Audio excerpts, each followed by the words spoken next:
this in the book of Salah.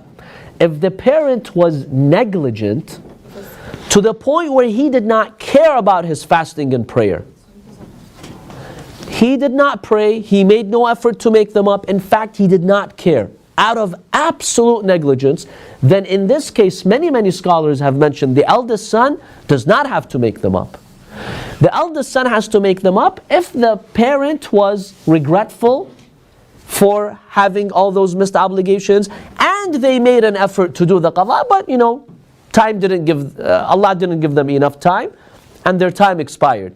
In that case they would have to make them up. But if the person was so careless and negligent and reckless with their faith and they did not care to make up any days, they did not even believe in prayer and fasting, let's say, practically speaking, right?